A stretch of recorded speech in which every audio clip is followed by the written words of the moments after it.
Alright. Okay. It's been a while since I've done this. Let's see if I remember how it works. Hello and welcome to Where No Way.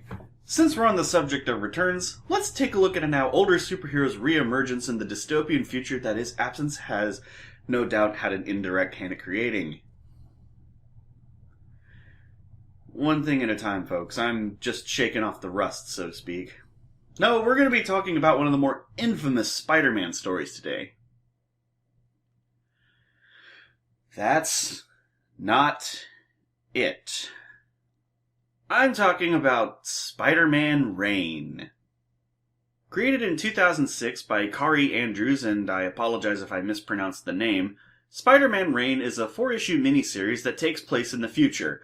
It's never specified how far into the future, and I'm not even sure if it matters given the sliding timescale of comic books.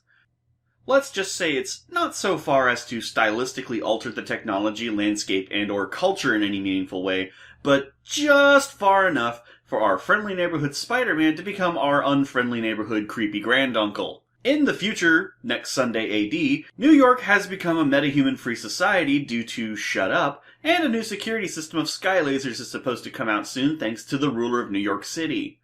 No, you heard right. The Big Apple has been turned into a fascist police state with your usual shock troops picking fights with civilians who dare to protest or publish dissenting media. And this story promises just about every trope we know and love about the very rarely used plot setting that is dystopian future. Why, for the life of me, I can't remember when we last had stories about a world plunging into complete totalitarianism with a Big Brother-style government or ruling faction of some kind enslaving the populace either directly or indirectly. Man, it truly is one of the most scarcely touched upon premises in all of fiction.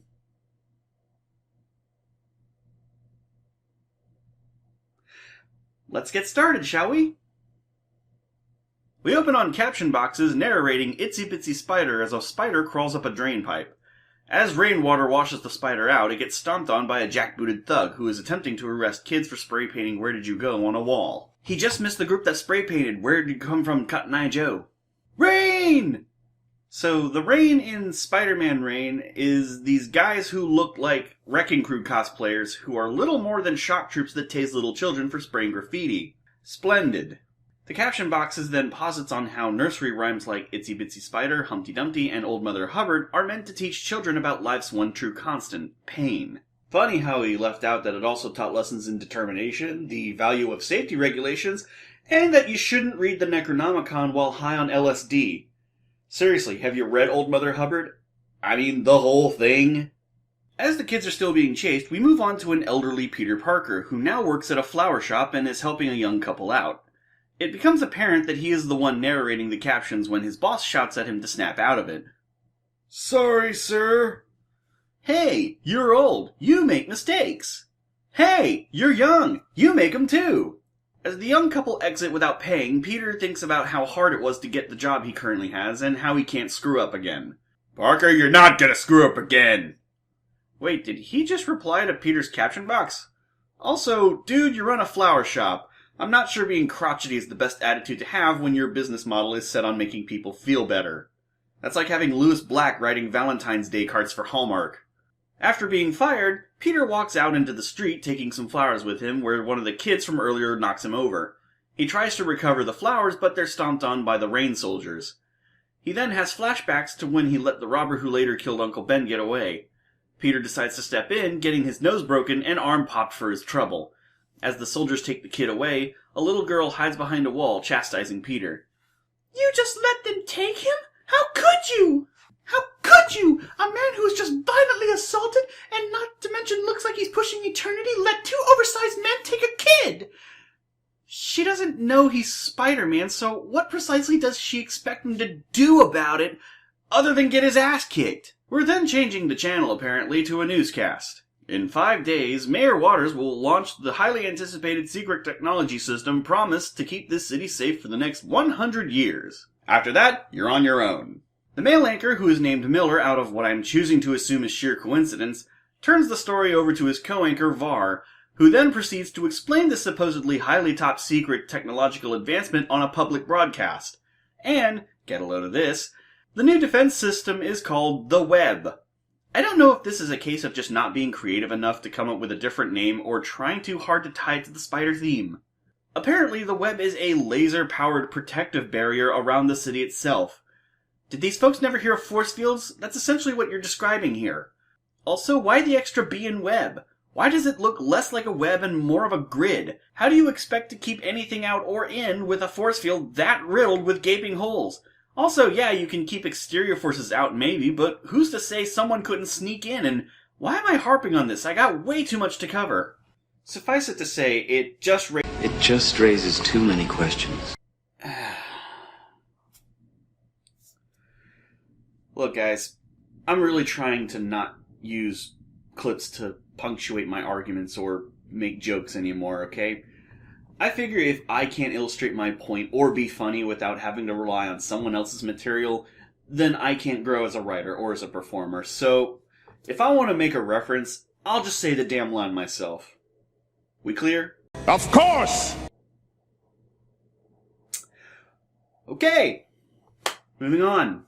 We next see Mayor Waters having dinner with Wilson Fisk, the Kingpin, who looks like a mound of colorless Play-Doh due to his advanced age. Waters eats dinner in front of Fisk, taunting him cruelly. This scene has no bearing to the plot other than establishing that Waters is a complete and total asshole politician, because is there any other kind of politician? Meanwhile, Peter arrives at his apartment and talks to himself. It's become implied that Mary Jane is no longer with Peter, or has died and he's gone off the deep end. We get more news footage of the mayor, who is now officially issuing a temporary suspension of the electoral process. Pretty sure you can only do that in the event of a crisis or emergency, and according to your news broadcast, it's been at least a decade since superpowered criminals roamed the streets. Barr says that all citizens are to remove any large metal ornaments to our buildings, including church bells, crosses, metal statues, all items that could reduce power to the web system. Oh, you mean like, metallic girders that provide structural integrity to a great many buildings in New York City. Won't those depower the web system? Also, who would ever make a security system with that glaring of a design flaw? Who would ever approve of that? I mean, I know narratively why they would do it, but when you think about it, it doesn't make much sense. We move on to see J. Jonah Jameson spitting at rain soldiers as he makes his way to Peter Parker's apartment. Meanwhile, a sleeping Peter dreams of making love to Mary Jane before Jonah's knocking rouses him from his slumber. Look, I'm not gonna lie to you. You look like crap, my boy. And you look like the rockbiter Smegma, so I wouldn't be throwing stones there. Don't Google the word Smegma, you'll be happier for it. Hey, my boy! Bet you never thought you'd see the loudmouth barking at your doorway. Back down from the mountain, my boy. I'm not sure of J. Jonah Jameson or the King of Hyrule from the Link CDI game. All wrinkles and gray. I didn't think you could age. I thought you'd be 20 forever. Well, Joe Quesada and company always hoped he would be 20 forever, and then the multiverse blew up, but that's another story. Jonah tells Peter to open a package that Jonah just delivered to him. He instead crumbles to the floor in despair. An infuriated and despondent Jonah decides to smash up a car with his walker, drawing the attention of two rain soldiers. Peter then inspects the package, finding one of his old cameras from his photographer days. As the rain closes in, he discovers a fabric inside the camera that makes him recoil. Jonah does his best to fight off the younger, larger, stronger men, but is quickly overwhelmed. Suddenly, Peter wearing a black Spider-Man mask arrives and hovers. Seems like he's just kind of floating there, free as you please with a breeze between his knees. We chased your kind out of this city long time ago! How? I mean, if this is supposed to be the same universe in which the X-Men, the Fantastic Four, the Avengers, and every other superhero or supervillain still exist, then how did they all get chased out? How does a corrupt mayor and a bunch of chumps in purple masks chase anyone out? It seems like the Marvel Universe just one day decided to throw up its hands and leave New York City to its fate. We then get some insight into Peter's mind. At first, he flashes back to murdering a crook, apparently, and then he sees Aunt May, Mary Jane, and Uncle Ben all asking Peter to protect and stay with them. Jonah snaps Peter out of his reverie and then asks him for help in retaking the city from the mayor and the rain. Peter punches Jonah out and walks away, ending the first issue. The second issue picks up with Jonah shouting to anyone who can hear him, holding newspaper in his hands, telling everyone about Peter's return to being Spider-Man. Peter narrates once more about nursery rhymes and double meanings. Nursery rhymes weren't created for children. Their intent was never to soothe little babies or teach finger games and language. No, that's what children's television's for. They were warnings. Warnings sang by old men too scared to openly criticize those kings and queens that ruled their world. Warnings to children so that their parents might listen. Why, yes, I remember when my mother used to sing to me Buffalo Butterfields for What It's Worth, and Billy Joel's We Didn't Start the Fire. Rather than argue semantics on whether or not Humpty Dumpty was about Richard III, or if Georgie Porgy was about the second Duke of Buckingham, namely because the theory posits that it's about the first Duke of Buckingham, not the second, I'm just going to show you the newspaper copying the full-page spread of Peter's remasking on the front page. A picture no one could have taken because the camera was in Peter's apartment, and there was no one around to take the photo anyway. From there, we move on to the news reporters, who ask civilians to find Jonah and report him to the rain, as well as make Citizen Kane references and old people jokes. Meanwhile, Mayor Waters is apoplectic that Jameson is loose. Sachs, Waters' second-in-command, suggests moving the timetable of the web activation to that night instead of a couple of days. Going down into a previously established Marvel prison known as the Vault, which the mayor's office is now built on top of... Wait, who would do that? What kind of idiot would think that was a good idea? The political seat of power in New York City, built on top of a prison. I mean, I'm pretty sure no one in the public knows that the vault is there, but still, it's a pretty ridiculous idea. Sachs then introduces Waters to the Sinister Six, whom he's planning on releasing into the city to draw Spider-Man out. Waters, naturally, thinks it's a bad idea to have 6 supervillains running amok, but Sachs promises they'll comply due to microthermal bombs planted into their bodies. And one of them is the Sandman. I repeat, they implanted a bomb into the body of a man who can turn into sand. Every single molecule in his body is sand. He can make himself as dense or as soft as he wants to. That stuff should be about as effective as throwing a grenade into a bag of flour. The only difference is, the flour can't consciously reconstitute itself afterwards. This has to be the most incompetent dictatorship of a dystopian future I've seen since Idiocracy. I know that Sachs said that the bomb would be powerful enough to vaporize Sandman down to the last granule, but you'd still have a tough time getting the damn thing in there and getting it to stick to him. Anyway, Sachs says they'll be released outside the city when they've fulfilled their obligation. So am I to assume the bombs will be turned off once they're outside the web, or will they remain active? If the bombs are turned off, why wouldn't they just find their way back in? If they're still armed, does that mean if the Sinister Six do return, they'll be blown to bits? What would stop them from just doing it anyway to create havoc? Why does your only plan to stop Spider-Man involve older versions of the supervillains he used to kick the crap out of when he was younger? I'm not doing it. I'm not using the goddamn clip. You know what I'm trying to say. Let's move on. We move on to Susie, one of the graffiti kids from the first issue, reading Jameson's newspaper before it's snatched away from her by more rain thugs. One of them then hits her in the face while the other threatens to toss her in jail and subsequently sexually assault her. Real fucking classy. Susie is then approached by another kid named Casey, who invites her to come with him for shelter, which she begrudgingly accepts. Next we see Peter packing to flee the city. He decides to shave his beard, thinking people will recognize him. How? All the rain guy saw was an old half-naked man in a mask. The broken arm isn't much of an indicator. People get broken bones all the time. As far as I know, Jonah didn't out him as Spider-Man, or does everyone already know that he is or was Spider-Man? It would make the scene with Susie asking Peter to step in to save that kid make more sense. However, if that's the case, why is he not in prison with the rest of the supercriminals, or driven out of the city with the rest of the superheroes? Or are they making the argument that the costume is somehow its own identity separate from Peter? Or are they turning suiting up into a drug that he kicked and he's now just fallen off the wagon and wants to leave as soon as possible? I know it seems like I'm nitpicking here, but considering the prerequisite suspension of disbelief inherent in superhero comics, the amount they're asking me to suspend on top of all that is just too gargantuan for me to ignore. Now we see Susie entering an alley, finding the back entrance to a church where J. Jonah Jameson is giving a sermon. Yeah, this is actually happening. The priest of the Order of the Perpetual Flat Top then tells his hacker friend Casey to broadcast his sermon across all media feeds. We then see that Jonah's message is spread across the entire city.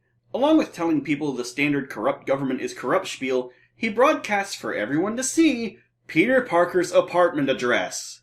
So Jonah is essentially dragging Peter kicking and screaming into his crusade against a tyrannical mayor. What an asshole!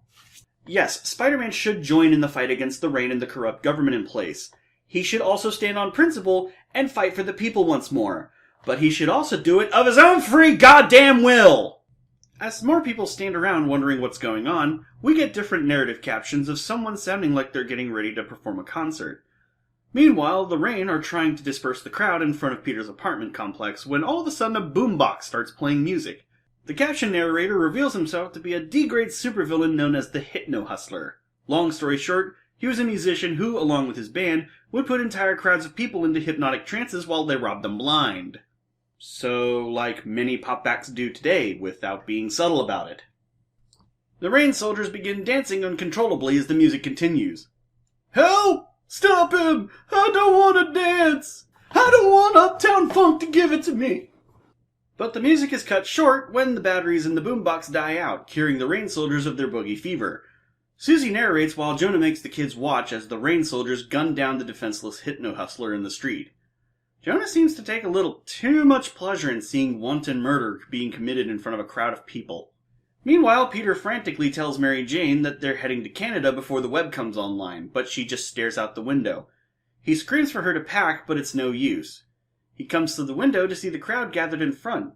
And just in time, too, because the Rain soldiers have lined up a bazooka and proceed to fire it right at Peter's window.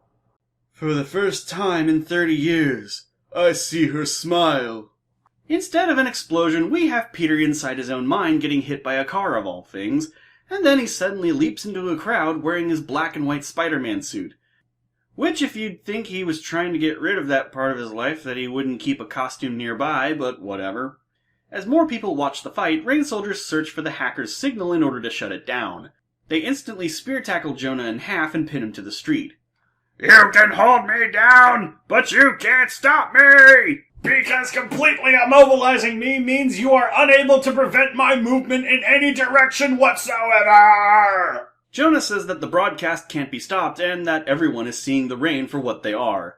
Susie steps in and soon the entire crowd descends into a mob attacking the Rain soldiers.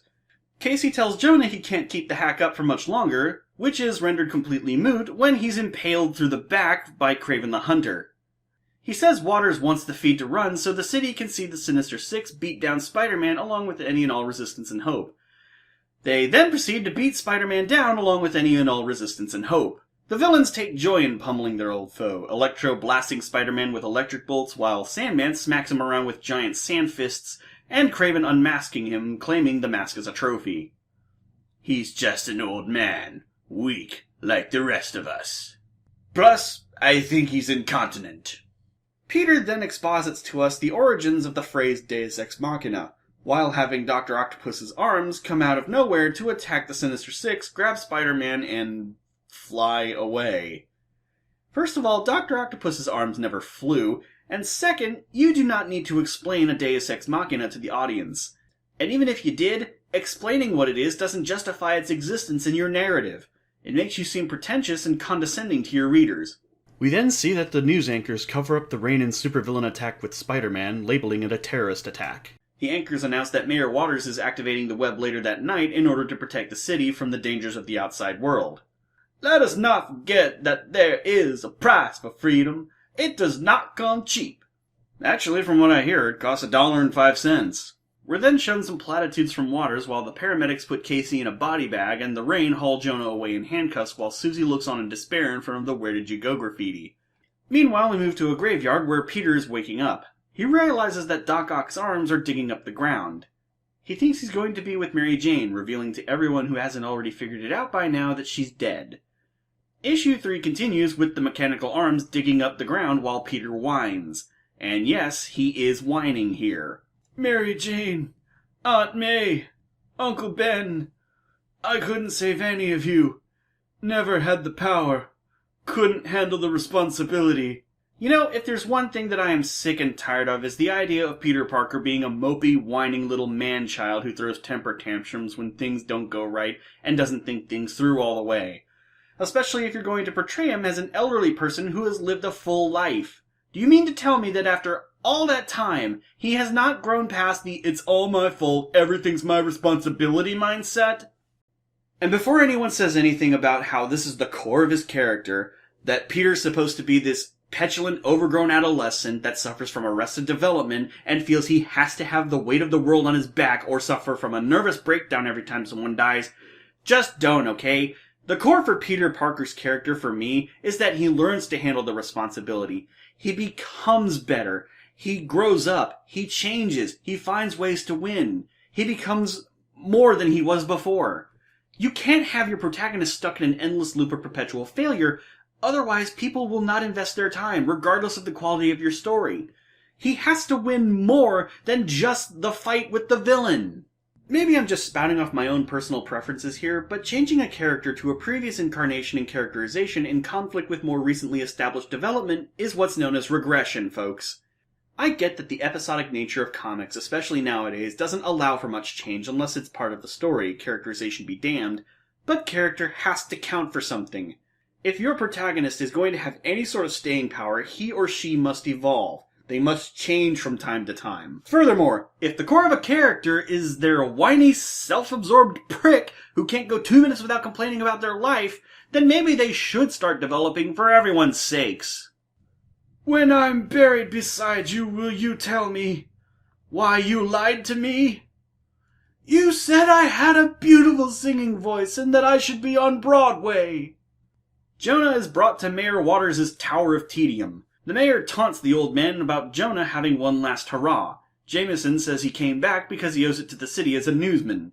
The mayor then reminds Jonah about his selling off of the Daily Bugle to move to the mountains, where the paper wound up under Waters' control, essentially controlling the media. Which begs the question, why is there only one news channel allowed in the city? What happened to, say, CNN, ABC, NBC, or hell, even Fox News?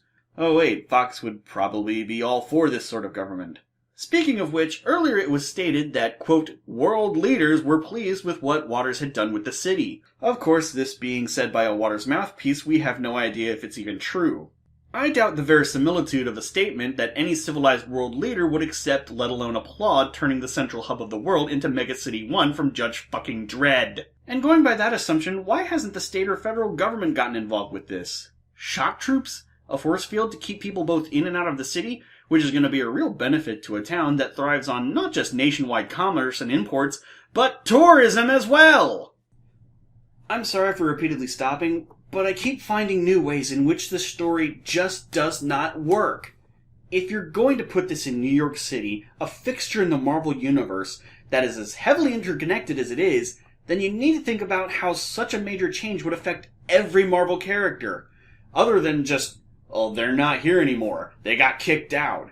No explanation. We're just supposed to roll with everything. You don't get a pass for this. You just flat do not get a pass for this type of lazy writing. Anyway, after hearing that Waters controls the media, a desperate Jonah says now he owes the city nothing more than to kill Waters. The mayor tries to threaten Jonah with a knife, but the old dog turns it around and stabs Waters in the neck, causing him to gush blood. This surprises Jameson for some reason. Wait, this isn't right. Blood? I was expecting pancake syrup! Jameson then tries to stab Sax, but is met with a black oozing substance that swallows his arms. Oh my god, Sax is the thing! Jonah realizes too late that not only was he after the wrong target, but his attack was ultimately futile. Meanwhile, at the graveyard, Peter is being strangled by one of Doc Ock's arms as he speaks to Spider-Man on what appears to be a recording. It's revealed that Dr. Octopus had passed away many years ago and gave his arms one last mission: to find Peter Parker and then exchange my body for yours. Oh, don't worry, Dan Slott'll fix that right up in the next few years. And trust me, its day is coming. Ock's arms then pull Mary Jane's coffin from the ground and smashes it, having her cadaver fall to the ground. We then flash back to a memory of Peter at Mary Jane's side as she lays dying. He tells her about the day they met, and suddenly sirens ring out, letting him know that trouble is afoot. As Peter keeps babbling while suiting up, Mary Jane tells him to go, and so he does, promising to return. We then see the empty bed where she had once lain. Mary Jane has passed away. And here is where we come to it. The moment. The scene that makes this story infamous in comic circles. It's considered one of the most ridiculous, outrageous, and hilarious moments of what the hell were they thinking in comic book history. Oh God, I'm sorry! The doctors didn't understand how it happened. How you had been poisoned by radioactivity. How your body slowly became riddled with cancer. I did. I am filled with radioactive blood. And not just blood, any body fluid. Touching me, loving me killed you! I'm not an oncologist, nor do I specialize in radioactivity or its effects on the human body. But if you think about this logically, if Mary Jane's body became cancerous over the course of her relationship with Peter via absorption of his semen, then wouldn't Peter himself be a walking tumor by that time? If Peter being relatively fine, albeit superhuman, had been due to a latent metahuman gene that made him able to absorb the radiation or combine his DNA with that of a spider, then that'd be one thing. But nothing like that is ever explained. It's just this disgusting, insulting exposition that's as ugly as the rest of the story is. This seems both too over the top to buy, and yet asking to be taken seriously. It's like I'm watching my own suspension of disbelief getting the shit kicked out of it right in front of my eyes. It's laughable how anyone could think this was a good idea. If your bad future Spider-Man story has to have Mary Jane dying, which is overused plot motivation 5208, and Peter feel guilty over it, which considering the way most writers treat Peter, he'd blame himself if she died of a hangnail, then why not have her be killed by a supervillain who was just lucky that day, or have her be in the wrong place at the wrong time, or a traffic accident, or anything other than something this ridiculous? If she had gotten cancer through any other means, I might not have had a problem with this development. But because it was from having sex with Peter, making him directly responsible for his wife's slow, agonizing, unknowing death via cancer, it drives the angst levels to over 9,000. There is no, I repeat, no proof that I have found that cancer can be caused by absorbing radioactive semen over a long period of time. If there is such a case, let me know. Copy and paste a link in the comments section. And before someone says, well, it doesn't say sperm in the text, what, do you want it spelled out for you? Now, from what I've Googled and looked up, cancer is generally not considered a transmittable disease, sexually or otherwise. There are rare exceptions, of course, but generally speaking, it's not something you can catch. Perhaps Mary Jane got cancer from the time that she used to be a chain smoker, or from living under power lines, or some other way. And Peter was just so much of a self-flagellating drama llama that he couldn't accept that perhaps it wasn't his fault. This sort of thing, tragic as it is, does happen, you know, and I'm saying this as a person who's lost a family member to cancer. Also, I feel like I have to say this as plain as I can. I know the song says he's got radioactive blood, but it's not literal. His blood isn't radioactive. It couldn't be. It would have killed him a long time ago. It would have killed anyone he ever came in constant contact with long time ago. Hell, Jonah would be fucking dead. The amount of radiation to enact that much of a change in someone's physiology would be astounding, and as far as I know, Peter Parker's body doesn't set off any Geiger counters when he walks down the street. This twist is stupid. I'm just gonna be as blunt as I can. This is idiotic grimdark bullshit trying to be clever, but in the end comes off as immature, juvenile, dumb as rocks reasoning. This is the same kind of puerile, infantile tripe as, is the Thing's penis made of orange rock too? Or, can Mr. Fantastic stretch every part of his body? This is the kind of stuff that comic nerds would facetiously joke about at water coolers or game stores or comic shops. They wouldn't put it in a miniseries of a mainstream comic book because it's too ridiculous to be taken seriously. Also, if you want to say every fluid, that means his spit, his tears, his phlegm, his stomach acids, his sweat, his urine. All of those body fluids are radioactive too. And don't give me this whole deal about, it's comics, man, just accept it. No, if you're going to bring up stuff like this and say it's a logical extension of it, then let's bring logic into this motherfucker. I'm game. If Peter's body was that radioactive for that many years, he'd be dead. He wouldn't have had a chance to fill Mary Jane with cancer cum, or cry cancer tears on Mary Jane's cheek, or spit cancer loogies in her eyes, or whatever you want to believe happened. Hell, he'd have been dead right then and there when the radiation hit him because of the overdose destroying his cells. Anyway, moving on to... wait a second. How is the skeleton holding on to him? How is it sticking her tongue out? How is it biting him? Is she a zombie? Is Peter going crazy? Am I going crazy? Am I just paranoid? Am I just stoned? Doc Ock's arms drag Mary Jane back toward a coffin with her telling Peter that he never let her finish. That what she said on her deathbed was, "Go get him, Tiger." Oh, so that makes everything alright now, doesn't it? It makes up for Peter ditching his dying wife to go and fight crime. You see, this is the kind of stuff right here where comic writers and editors get the recently popular notion that to be a superhero, you have to be mentally or emotionally ill, because bravery and heroism are a mental disorder of some kind. A statement that I find offensive on numerous levels. Peter, I get that you have a secret identity, and no one would know that you have a dying wife, but that doesn't mean that you'd be to blame for anyone's death because you stayed with her. Her body's being dragged away by the doctor's good sons. They know where she belongs. But how did they know what I buried with her in the coffin? How did Doc Ock find out who you were, Peter? How did he find out who Mary Jane was? Are these arms an artificial intelligence unto themselves? Far as I know, they were simply extra appendages that Octavius controlled. Anyway, we move on to Susie sitting on a roof, ruminating on Casey's death. The news anchors vocally fillet the activation of a force field that will cut off New York from the rest of the world. Back at Mayor Waters' office, we see that the mayor has survived getting his throat slit and losing gallons of blood. Say what you want about his governing policies and treatment of the lower classes, that man has the healthcare crisis licked. Sachs reveals himself to be Venom. Jameson didn't know when he came down, but suspected something was amiss when talk of the web started circulating.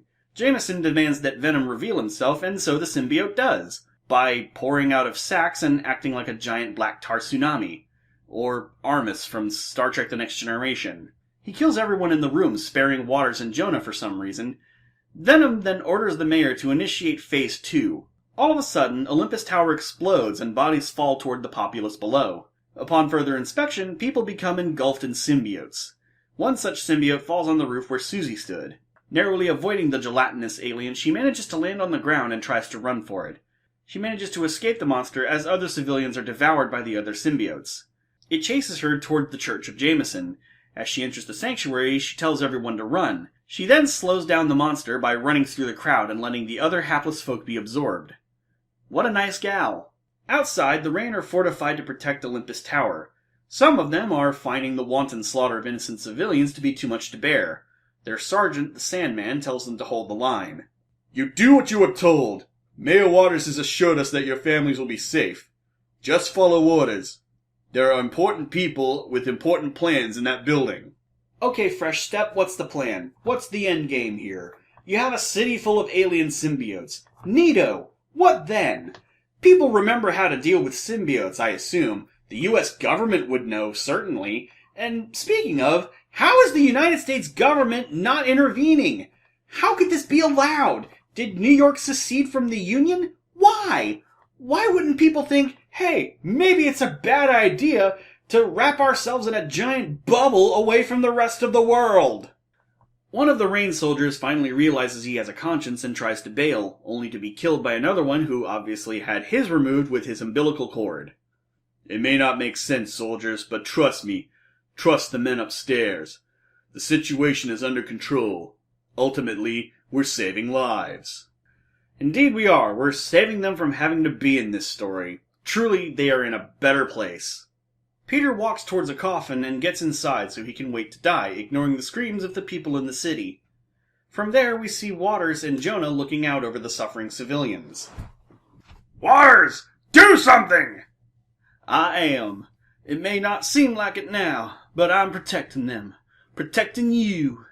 We have been super terrorist free for a decade because I'm willing to do whatever it takes to save lives. People are dying in the street, you imbecilic, ignorant puke bucket! Our friends here will make the city into an empire that will never be toppled. Like gods, all they ask to protect us is a small offering, a small sacrifice. In the modern legal system, we call that extortion. That's what this is. A gigantic citywide protection/extortion racket. No plans to take over or enslave, exterminate mankind. Nope. The master plan in this epic game of chess that you set into motion is just to wait out the rest of the world while you sit on a closed-off city and terrorize, cannibalize, enslave the populace. And the rest of the world is just going to go along with this?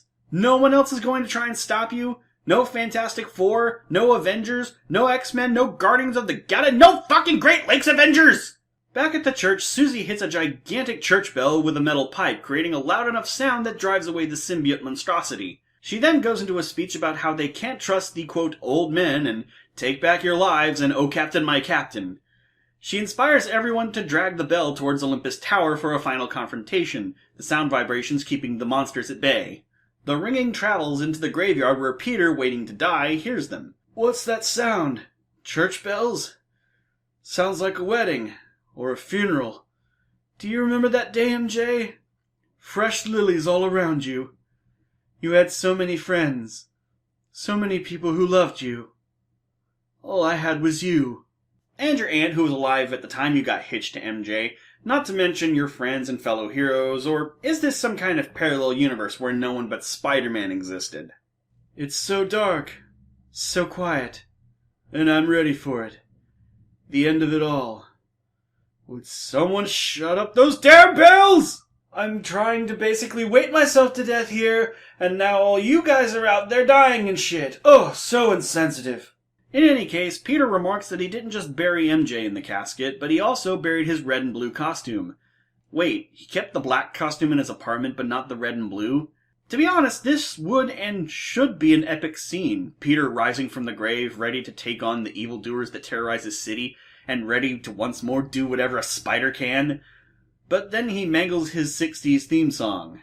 I mean, I get what effect they were going for, but it just falls flat to me. Venom then morphs into the Juggernaut, bitch! He's climbing up the spout! He's coming! The spider is coming! How do you know that? Can you sense him no matter where he is? If that's the case, why didn't you just kill him already? Spider-Man makes his way toward Olympus Tower, as do Susie and La Resistance. Inside, the Fugly Four make preparations for their old foe. Sandman and the Rain stand poised to stamp out all dissenters and people trying to make it through the night. Jameson says it best. All the players are taking the stage. Tonight's performance is about to begin. And here I thought they shut down Spider-Man Turn Off the Dark for good. The fourth and final issue starts with a pigeon flying right into one of the web's beams of light, frying it, while the caption goes, "The price for freedom, the price to soar, is small. All they ask for are your wings." I see what you're going for here, but it doesn't help your symbolism if the very animal you're making your metaphor about flies smack into an energy beam of its own free will. We pull back to see Spider-Man climb Olympus Tower. The foul foursome stand around looking at windows, not thinking to create a perimeter in adjacent buildings to spot Spider-Man climbing up the side. They hear the bells ringing in the street when Sandman meets up with the crowd. "Funny, kid. Real funny. Now take your church choir and run back to Sunday school." "Oh, that's right. We basically made our mayor like unto a god king, and we are his Templars acting as his hand." Go figure. "That noise! You hear that noise? That means we're through running, through hiding. Do you hear it? 'Cause those fucking monsters certainly do. And as long as this bell keeps ringing, they can't touch us. That noise? It's the sound of free will, free thought, the sound of freedom." "We have our orders, kid, and my men here will enforce them no matter what comes out of your mouth. Leave." "No way! We ain't leaving!" This is all well and good, but may I ask a question? How can you hear each other over the loud-ass bell ringing? It obviously has to be loud enough so that it affects the symbiotes and keeps them at bay. I imagine the scene would actually sound a lot like this. "That noise!" "What?" "I said that noise!" "You like boys? Okay, good for you." "No, I said that noise!" "You have great poise?" It might be nitpicking, but it's still valid, I think. Back in Olympus Tower, Jugger Venom tells Waters to have the soldiers stop the noise and silence the protesters. Sandman lets Waters know that these are civilians he's being asked to murder in cold blood. Waters responds that these people, a lot of them children, are terrorists, and he threatens to blow Sandman up if he doesn't. Why don't you just do it then? I'm not trying to side with the bad guy here, but tactically speaking, Waters has the advantage. Sandman's insubordinate and uncontrollable anyway, so killing him along with the other people down there would solve his problem. Yes, the symbiotes are down there as well, but Venom could easily make them pull back. Also, the city is raining man-eating alien goo, and you've trapped everyone inside. The jig isn't just up, it's orbiting the planet. Sandman tries to negotiate with Susie to make them stand down and walk away, but she's having none of it. I have my orders. Now pack up. You have absolutely no hope of... Hope? Hope? We've got a militarized police state in front of us, a race of carnivorous monsters behind us, a city that's given away everything because it doesn't have the guts to fight. Hope has 3 daughters, anger at the state things have fallen into, courage to fight to make things right, and the 3rd daughter is truth. Susie removes the mask, revealing to both Sandman and the reader that she is Sandman's daughter. Fortunately, this story spares us the whacked-out biology lesson it would take to explain how that occurred. All joking aside, this scene is actually alright. There's actual tension and good dialogue in this exchange. The Rain, seeing that she's a metahuman, opened fire on her while Sandman looks on in shock. He snaps out of it and quickly tries to stop them, but it's too late. The bullets chip her into pieces. The bell stops ringing, and the symbiotes devour both Rain and Protester alike, while Sandman holds his mortally wounded daughter. Back inside Olympus Tower, Venom senses Spider-Man on the premises, and has Electro electrify the outside of the building. It shocks Spider-Man off, but then he swings through a window, kicking Electro into the face. We then run into Hydro Man, who hasn't appeared once this entire story, not even during the first battle in the street. Electro and Hydro Man? Is this the lamest team-up or what? Haven't you heard? Heard what? He then trips Electro into Hydro Man, causing a massive electricity fire, killing Electro in the process. Electricity and water don't mix. Our hero, everybody! Spider-Man is then ambushed by Scorpion, whom he kicks out of a window to fall to his death. Yup, the Frank Millerization of Spider-Man is complete. Gas fills the room as an illusion of Mary Jane appears, telling Peter she never loved him. He quickly sees through it and decks the disguise, revealing Mysterio. Some advice, do not dress up like a man's dead wife. Not unless he pays you to. Is he joking? Or is he implying that he paid women to dress up as... You know what? I don't want to know. That was a great big steaming pile of nope. We then move back to the street where Sandman fights off symbiote monsters to protect Susie, whom he's cradling in his arm. He tries to get Susie to focus on reforming her limbs, but she says they're too far apart. Meanwhile, back in the tower, Spider-Man faces off against Kraven. Both inhale Mysterio's hallucinogenic gas and attack each other, one appearing as the other's greatest fears. Spider-Man faces off with his family and Jonah calling him a coward. Not like last time. Last time I was running away. This time I'm running right at you. I've been facing them all day. I'm getting bored. But you? What do you see? I'm staring down the barrel of 40 with a life spent watching other people live theirs. What do you think? Kraven sees a giant rhinoceros stampeding towards him. 16 cartridges of web fluid later, and Kraven is immobilized. Don't ask me how it's still potent after all these years, or how he found the place and time to make web fluid, I have no idea. Back in the street, Sandman sees that Susie has died from her injuries. This should be a touching scene, and it has all rights to be. But we don't know that much about her or her history with Sandman. She alluded to someone telling her about Spider-Man when she was younger, but that was about it. Sandman then walks through the remaining Rain soldiers and tells them to go home when he goes inside to find someone. Spider-Man enters the main office and is greeted by Venom. The monster then calls itself the one responsibility Peter ignored. That all of the planning, finding waters, turning the city into a feeding ground was all out of revenge for Peter bringing symbiote home from the battle world all those years ago from Secret Wars. Jesus Christ, talk about playing the long game. It was 19 years ago in real time, which would make it 5 or 10 years in story, then about 30 to 40 years on top of that. That's a hell of a lot of patience. Spider-Man and Venom begin fighting while Waters makes a run for it. He runs into Sandman, who looms threateningly, demanding something from Waters. Peter has a hallucination while Venom is trying to smother him in symbiote goo, and no, there is no better way to describe what is taking place. Peter sees Mary Jane, who gives him yet another pep talk. I didn't fall in love with you because you could put your fist through Flash Thompson's thick skull. I fell in love with you because you could and you chose not to. I love you because your heart is stronger than your fists. Also because we can literally do it anywhere. It's actually not a bad scene overall, but it feels out of place considering the return to the costume in the second issue, and the second return in the third issue. How many pep talks do you need, man? Spider-Man breaks free and busts through a window, climbing his way to the roof while the symbiote horde pursues. Spider-Man says that no matter how many times you beat people down, they'll always find a reason to fight back and rise up and stand tall, Nature Boy. But I'm not doing this for them. Mary Jane is watching. For her, I'll fight them all. Better to die on your feet than live on your knees. I can dig it. After Spider-Man gets the holy shit beaten out of him, suddenly Sandman shows up and hands Peter the detonator for the bombs in the supervillains' bodies.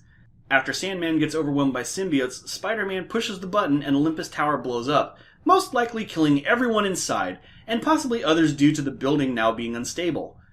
As the dust settles, we see J. Jonah Jameson coming out of the rubble.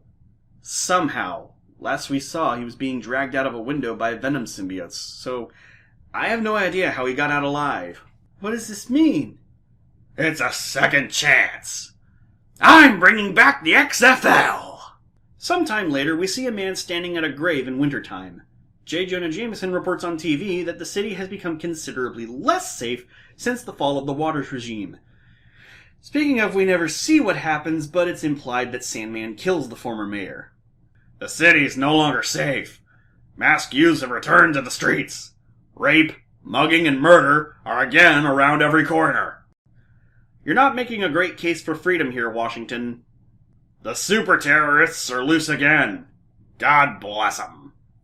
And the last page of the comic shows a web ensnaring a would-be robber who hangs upside down as Peter in silhouette walks by, telling Mary Jane that until he sees her again, I have responsibilities. Though, wait, did Peter drag the robber to the graveyard and say his speech? Is the robbery taking place in a bar right next to the cemetery? Never mind. And that was Spider-Man Reign. Verdict? No way. Spider-Man Reign is, without any sort of hyperbole or irony, a rehash of Batman The Dark Knight Returns, complete with dystopian fascist future, talking head news programs, and a street-level hero worn down by time, tragedy, and an increasingly corrupt world. As a story about a downtrodden city crying out for the hero it once knew, it has nothing new to say. The action is easy to follow, however the artwork is ugly in some spots as faces look either mangled or much too tight. Almost like they tried to emulate the art style of Dark Knight Returns on top of everything else. And for those who think I'm just being childish and simplistic, thinking all comic book stories should be happiness, unicorns, and sunshine, first of all, what's wrong with happiness, unicorns, and sunshine? What'd they ever do to you? Second, of course I don't think all stories should be that way. That's insulting. Struggling is a part of the human condition, whether we want it to be or not. It gives a protagonist something to overcome, and if it was easy, victory wouldn't be appreciated as much as it should be. I get that. What makes a great story is the notion that we can and should overcome resistance. But if we focus like a laser only on the struggle, the bad times, the horrors that people endure, we become blind to the notion that they can be overcome. I'm not saying there shouldn't be dark elements in a story, nor am I saying that cautionary fables where the bad guys win shouldn't exist. To its credit, the last issue is the best issue, with a decent amount of genuinely well-done scenes and nice moments here and there, giving the story as a whole an okay ending, despite the Man of Steel-esque devastation. But it's still an unlikable slog getting there. Overall, I'd say skip it. Well, now that I've gotten this out of my system, it feels pretty damn good to be back in the saddle again. But do I want to continue? Would I like to come back full force and do this right? Do I really have it in me to do this over again?